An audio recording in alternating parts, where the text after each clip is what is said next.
Wanted to go over some of our most popular questions from social media. What is the 5 coverages every tow fleet must have? Fastest way to lose a quote. Biggest mistake tow owners make. How Sierra gets quotes out faster. This is some of my favorite questions. How you doing, JC, Sierra Pacific? Wanted to go over some of our most popular questions from social media. So have my team compile a list of the most important questions or the most commonly asked questions. And they asked me to go over those with you. So we're going to spend a little time here going over your most requested questions. Question number 1. What is the 5 coverages every tow fleet must have? Well, that's easy. You need auto liability, comp collision, on hook, or another form of that like in tow or cargo.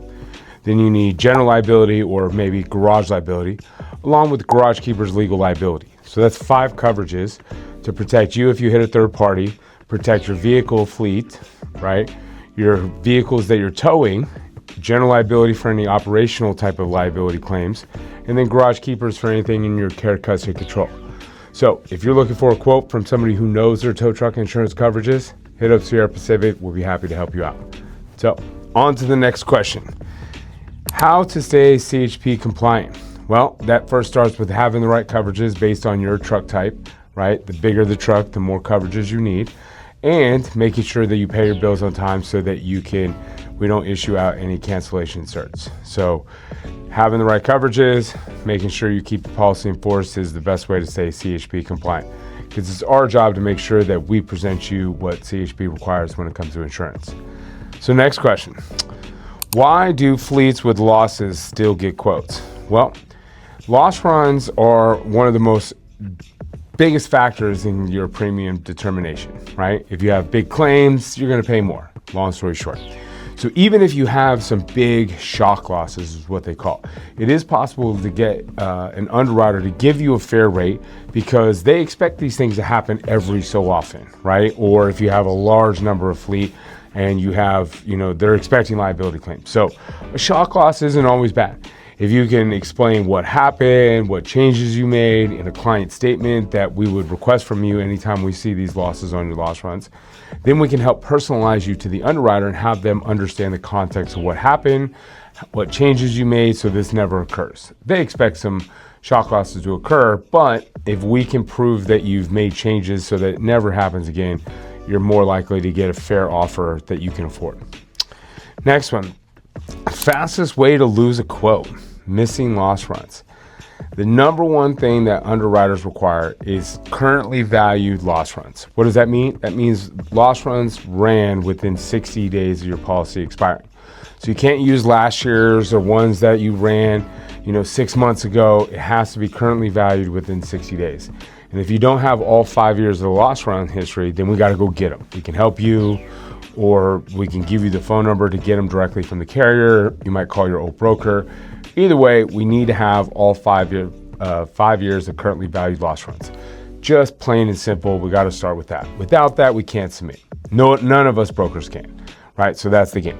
So if you missed out on the best price per power unit from a carrier that would have offered a quote, it's likely because we didn't have all the loss runs. And that's the name of the game. Getting all the currently valued loss runs that are required, which is 5 years now. Everybody requires 5 years. When back in the day, they didn't even require them, but it is what it is. Not all fleets are insurable, 100%. That means that the losses over the last 5 years have really put them at a premium price point that they just simply can't be profitable on, right? We understand that insurance is one of the main drivers of cost in the tow business, but you have finance payments, fuel payments, insurance, obviously, labor costs, insurance on the labor like workers' comp and payroll and all those details, not to mention marketing and overhead. So we understand that you have to be profitable to be able to run your fleet. And so we try to find the access to everybody's writing. They all have their own appetite and offer you the best deal. But sometimes that means that you're still insurable. You just can't afford an average of $45,000 per power unit because you're just not making that much revenue to keep going. And we understand you also have to make revenue to pay your own bills, feed your family, do some fun stuff with your family, travel, and enjoy the life as a small business owner, which is tough. But that's true. Not all fleets are insurable. Next one, what's the difference between a clean and a dirty quoting packet? Well, we define the term quoting packet, which is essentially our application, loss runs, motor vehicle reports, and a series of reports, which sometimes could be 20, 30 pages long, so that we can put together what we call a quoting packet that has all your accurate information in full, complete detail, along with all the reports, and we've what we call red flagged them. So anything that matches, like a old address or a business at the same address that might have some overlap. We get all those red flag questions answered up front as much as possible, so that when we submit to the underwriters, we get one submission out, one quote back, and we can avoid all the back and forth with underwriting questions, so that the underwriters are happy with us and they could issue quotes faster because they're confident that we're giving them complete information. So we try to do that in as minimal passes or questions with you, or rounds of questions with you, as possible. So our quoting packets are very clean versus a lot of dirty quoting packets, which means incomplete information, missing, wrong, or my favorite is just copying last year's information with no confirmation from the clients about, hey, yeah, I still have all these drivers, all these trucks. Yeah, this is the operations, and all those things that change year to year. So if you want a broker that's going to work his butt off, Sierra Pacific is your agency.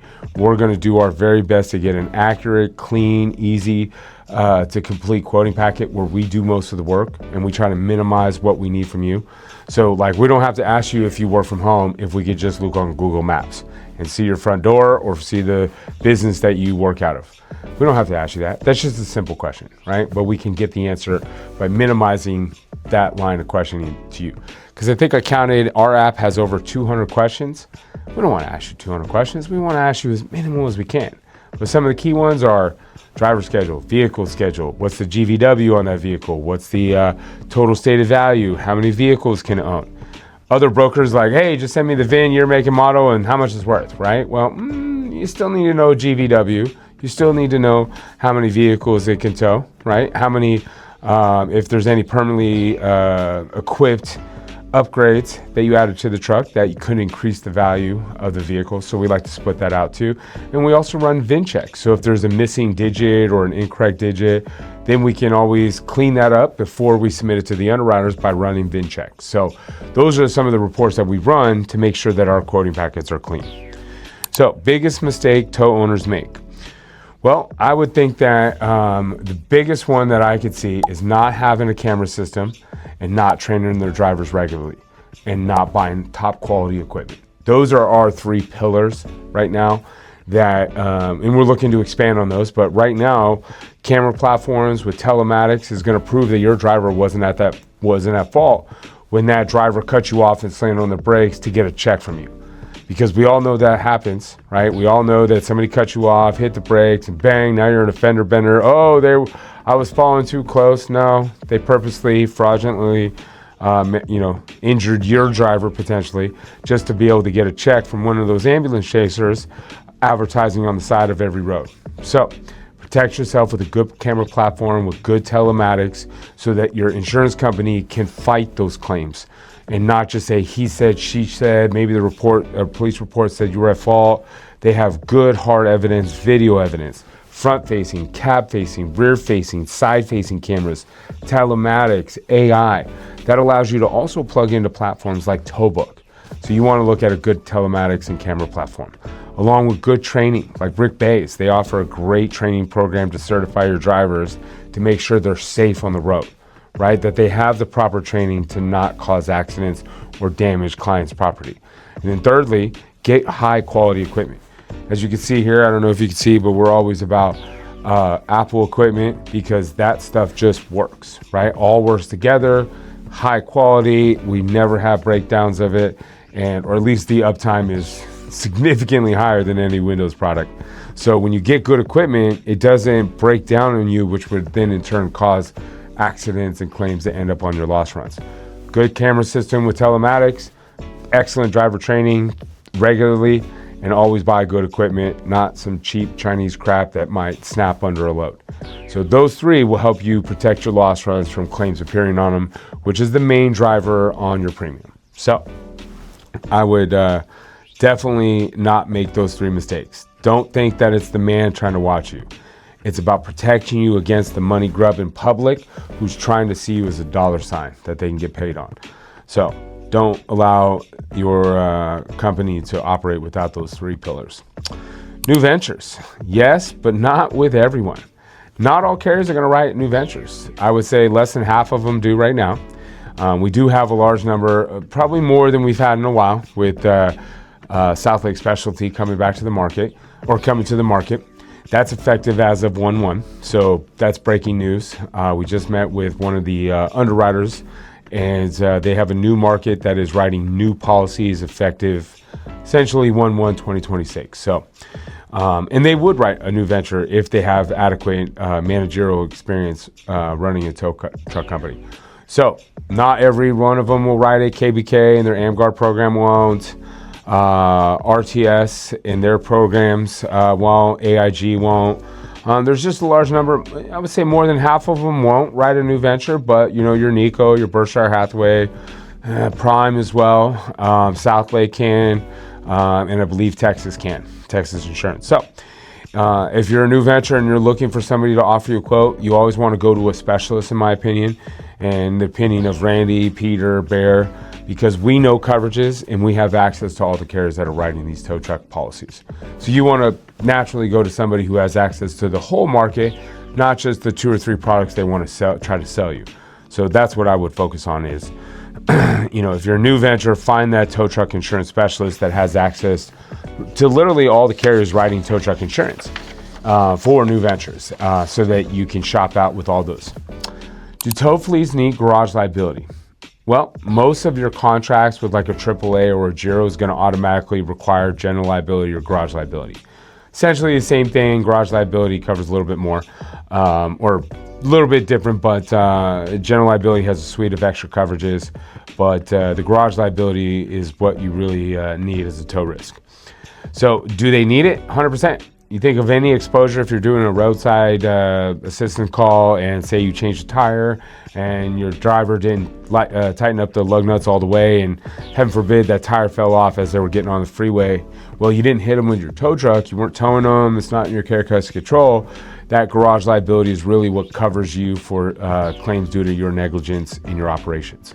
So that is a key part.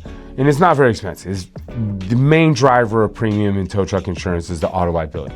General liability, garage liability, you're talking hundreds of dollars, maybe thousands. Depends on your size of your operation. But overall, highly recommend it. Garage keepers legal liability, that's for any vehicles in your care custody control. Say you're storing them, is a good example, and somebody, there's damage done to the vehicle that you're legally liable for. That's really the difference between garage keepers legal liability and garage keepers direct primary. It's really about, am I at fault and legally held liable? Direct primary, if say somebody cut a fence and torched your client's car with some gasoline, lit it on fire on the camera, it was all shiny and bright and burned that car to the ground. Well, if you weren't at fault, you can't prevent somebody from committing a crime and doing damage to one of your clients. You're not legally responsible for that. But your Yelp review will get hit, right? So direct primary would cover that, but it'd be more expensive. So if you're concerned about your Yelp review, I would ask about garage keepers direct primary in replace of garage keepers legal liability. Just a little detail, but I would say that 98% of all policies like that are written in the garage keepers legal liability form versus the garage keepers direct primary, what we call GKDP. All right, repo equals decline. Yep. Repo risks are no longer allowed to be on a regular tow truck risk policy. They separate those out. So that's not really a big deal. It's really the market moving that way and have been for a long time. Where in the past, some carriers will allow some percentage of repo, but really it's moved towards specialty carriers writing repo risks. How to tell if your flatbed is quotable? Well, when you talk about flatbeds, you want to think about, is it a car carrier? Or are we talking tractor trailer? Are we talking about hot shot with a fifth wheel and gooseneck trailer connection, hauling multiple vehicles? Maybe that might be a flatbed. Or utility trailer with a pickup truck and the ball hitch connection. So mostly across the board, yes. If you have a vehicle that has a flatbed, we likely can insure it or find a policy that would insure it for the best rate available. So most of those happen to fall under tow truck risk, but you could have a car carrier that could do auto hauling used vehicles. Maybe they can haul 3 or 4 vehicles at once, one above, right? 2 on the bed, 1 in the back, and you're doing some auto hauling, right? Or you might do salvage hauling for Copart. And shout out to Karam Shah over at Copart, my boy. Like seeing you all at all the tow shows and chopping it up. He's one of my buddies. He runs that Truck in a Box program for Copart. How Sierra gets quotes out faster. This is some of my favorite questioning, because if you look at what is the main driver of getting a quote, well, you got to first get all the questions answered from the insured. You got to get all the loss runs. That's probably the most difficult part. Then you got to submit it to the underwriters by hand, submit by email with a quoting packet, and then you go back and forth with some questioning until they get you a quote that meets the client's needs, and we present it in a DocuSign buying packet. Well, we try to take pride in speed of each one of those processes, right? Getting the quoting packet completed, getting the buying packet out the door, those are a lot under control. Can we run some reports to eliminate the questioning, the back and forth questioning? Can we help you get those loss runs by signing a loss run request form, us submitting it? Depends on the carrier whether they'll give them to us or not, but we try to make it easy for you so that we know what we're doing. We're specialized in towing. We do this hundreds and hundreds of times a month. So we want to make sure that the process is easy for you, which means it's sped up. We have 30 people on our team here at Sierra Pacific. 2/3 of them are basically working on file building every day, making sure we have the right information, the accurate information. We communicate with the client through email, phone, text, however the client wants, so that we can get the answers. But we also run a lot of reports so that we don't have to ask you. So the time that it takes is shrunken compared to other brokers who's got a couple people in their office. They might have a couple dozen files on their desk at any time, where we have 10 sales reps on our team. Most of them are licensed brokers. The other ones are just data gathering for me. And we essentially can speed up the process because we do it every day, all day long. And like a good rugby coach, I always try to get better. How do we get faster? Now we're incorporating AI to help us build these files faster. And eventually they'll start running these files on their own. Claude's new co-work feature is fantastic. Just started playing with it. And so I'm hoping to get that up to speed here quickly. All right, next one. Why carriers trust Sierra submissions? Well, it comes back to the quoting packet. The quoting packet they can believe in because it's accurate. We find all those red flag questions ahead of time. We get them answered so there's no conflicts. Hey, what's this other address? What's this? We see this other vehicle on last year's quote. Hey, we asked him about it. He sold it. We had the bill of sale on file just in case. So, they are confident that every time they do business with Sierra, the information is accurate, the insured is affirmed to it, and they know that the business that we submit are going to be very likely good business with them, because our mission is to do good business with good people for decades. That doesn't mean trying to sell you a policy this year and that's it, trying to make some money off you. That means how do we partner together for years and decades to get you the best price available and help teach you how to do that when it comes to, camera systems, training, good equipment, or whatever. Bringing in people here at a podcast studio to talk about how to be safe and how to increase your bottom line. So our vendors know that we also do good business with them. We're not placing those bad risks because, in fact, not everybody's a good fit for Sierra. Not everybody is somebody we want to do business with. Even if you had 10 trucks, if you're cheating, if you're not telling us the truth about files and what's going on about claims, or drivers or vehicles are being hidden from us, you're not the right fit for us. And our vendors know that because we're very transparent with all of our files, because you signed for all the files. All the information in there is correct based on our discussions or reports we've run, and then answering any conflicts or underwriting questions. So our vendors know that we do our very best on getting you the best price, but also doing a good job with them so they trust our submissions. Because in 18 years of doing this, never once have we ever done bad business with any of our vendors. And every single one of them can attest to that. Ask Brian Atkinson over at KBK. He's a personal buddy of mine. He's president of KBK, who has exclusive rights to the AmGuard insurance tow program and has for a long time. Ask Dave Buchanan over at RTS. He's a good buddy of mine. We just started doing business together, right? We just got appointed to Arrowhead's new AIG program. I've been chasing Phil Studhite for probably 14, 15 years, most of my insurance career. And in April at the Vegas Tow Show, he finally said, we met, had breakfast, and he finally said, yep, I'll give you access. And we've had many other vendor meetings like that where they know we do good business. We don't play games. We don't lie. We don't, fake loss runs. We make sure that our information is accurate because our name stands behind every policy that we put out, whether it's with our clients or with our vendors. We make sure that that information is accurate. That's what we stand on every single day. If you want to be the best, you got to beat the best, but you got to train to be the best. And that's what we try to do. And we try to apply that to how we build our files and the integrity we do business with both our vendors and our clients. That one's a good one. What's on-hook coverage and why does it matter? Well, when you talk about on-hook, generally people think of when you're towing a vehicle. So let's talk about that a little bit. So towing means when you're towing or in the process of towing, right? Automobiles. Now that's different. They have different forms for different carriers where Progressive would offer on-hook in most states. And Berkshire Hathaway will offer in tow is what they call it. Some other carriers will offer cargo. They're essentially the same thing, but cargo is inclusive of all the autos plus anything else you can legally haul, right? Where obviously not hazmat, but it's really about the form of coverage. But what you're trying to protect is your client's vehicle. You get involved in an accident, the physical damage coverage of on-hook would cover your client's damage, much like comp and collision, right? Garage Keeper's legal liability is also a physical damage coverage, where auto liability and general liability are liability type of coverages. So on-hook is covering your client's vehicle. Now, if it's a smaller claim and you could just pay off cash, I would protect your loss runs. But if there's any injuries, you always got to report those, right? But if you want to keep your loss runs clean, I always recommend defending your loss runs. Try to keep those clean as possible.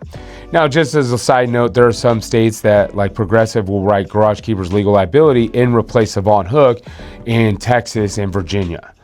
Very weird, I know. I actually happened to catch that by reading Copart's insurance requirements where it was on-hook or Garage Keepers, and you're like, wow, that's weird.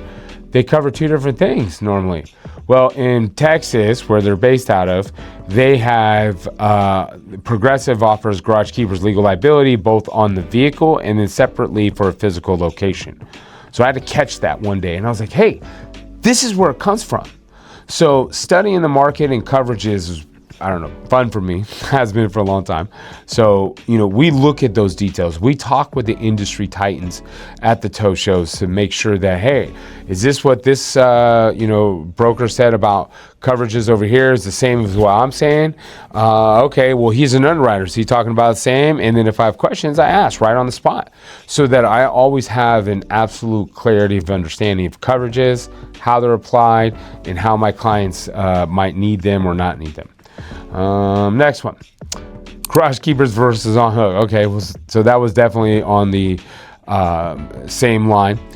The real difference is on-hook is any vehicle you're towing or in the process of towing. Where Garage Keepers legal liability is any vehicle in your care, custody, or control. And most people think of that as like an impound yard. But if you're an auto repair with some towing, you might have the exposure of driving that vehicle, getting into an accident. Heaven forbid, nobody really gets hurt. But the garage liability will cover the liability against a third party in the event that you're negligent, right? It's kind of like auto liability in that sense. And the Garage Keeper's legal liability will cover the physical damage of your client's car that you're in the care, custody, control of. Say you were out test driving and the brakes didn't get all the way fixed. I don't know. Those are a couple of examples. So in that scenario, that's the difference. It's, am I towing it or am I storing it? Now, there are some other scenarios like, hey, I'm jacking up the tire to replace it and I jacked it up too high and it rolled down the hill. right? Well, you weren't towing it, you didn't hit it. The vehicle's in your care, custody, control. The physical damages would be covered by the garage keeper's legal liability. And that's really why a AAA wants those 4 lines of coverage. They don't really care about comp and collision for your vehicles, but auto liability, on hook, general liability, and garage keeper's legal liability. So those were our most important requested questions as told to me by my media team. So I hope you had a good chance and learned a lot today. This was kind of a ramp up to the Business of Towing podcast that we're starting up very soon. We got some guests coming in. Some of the Sierra team is going to be coming in. Rick Bays, who is a former CTTA president, he said he'd be happy to come in, which is exciting. We're going to bring in the Zuga rep, talk about camera platforms. We got a lot of things going on this year. So I hope you learned a lot today. And if you need a quote from Sierra Pacific, we'd be happy to help you out.